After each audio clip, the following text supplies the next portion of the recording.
Assalamualaikum warahmatullahi wabarakatuh.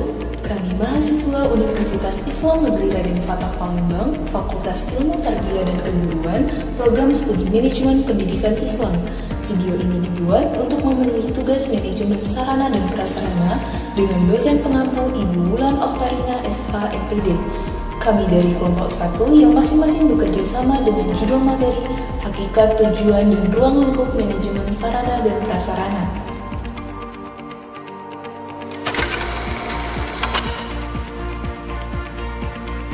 Baiklah, di sini ada pengertian hakikat manajemen sarana dan prasarana. Hakikat manajemen sarana dan prasarana dapat kita pahami sebagai serangkaian kegiatan yang dirancang untuk mengelola kebutuhan, baik fisik maupun non-fisik dalam suatu organisasi, yang dimana tujuannya agar tercapai secara efektif dan efisien. Yang dimana proses ini meliputi perencanaan, pengadaan, pemanfaatan, pemeliharaan, serta penghapusan sarana dan prasarana yang ada di dalam suatu organisasi tersebut. Baiklah, izinkan saya melanjutkan materi yang kedua, yaitu tujuan manajemen sarana dan prasarana. Yang pertama, mendukung kelancaran proses kerja dan menyediakan fasilitas yang memadai agar aktivitas berjalan tanpa hambatan. Dan yang kedua, menciptakan lingkungan kerja produktif dan memberikan kenyamanan dan keamanan untuk meningkatkan motivasi dan kinerja. Dan yang ketiga, mencapai efisiensi dan efektivitas, serta menghindari pemborosan dan memastikan fasilitas digunakan secara fungsi. Dan yang keempat, menjamin keberlanjutan organisasi dan merawat sarana agar umur pakainya panjang dan investasi tidak terbuang. Dan yang kelima, meningkatkan citra organisasi dan juga fasilitas yang tertata dan terawat, memperkuat kredibilitas dan juga reputasi lembaga. Baiklah, selanjutnya saya akan melanjutkan materi C, ruang lingkup manajemen sarana dan prasarana.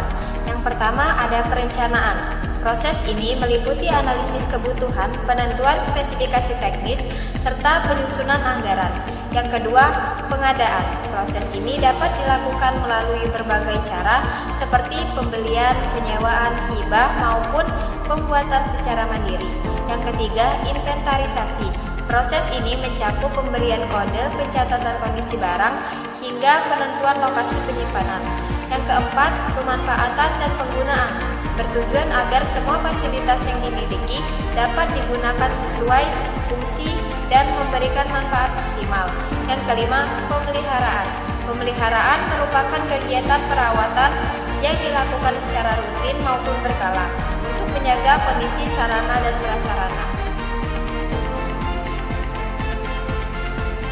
Yang keenam, penghapusan. Penghapusan adalah tahap akhir yang dilakukan ketika aset sudah tidak layak pakai, rusak berat, atau tidak lagi sesuai dengan kebutuhan organisasi. D. Konsep dasar hakikat, tujuan, dan ruang lingkup manajemen sarana prasarana. Yaitu 1.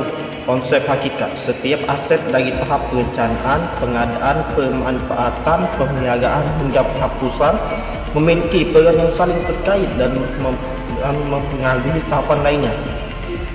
Yang kedua, konsep tujuan.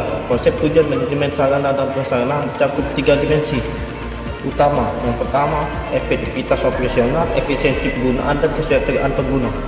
Yang ketiga, konsep ruang lingkup. Setiap tahapan perencanaan, pengadaan, inventarisasi, pemanfaatan, pemeliharaan hingga penghapusan harus saling terkait dan mendukung satu sama lain.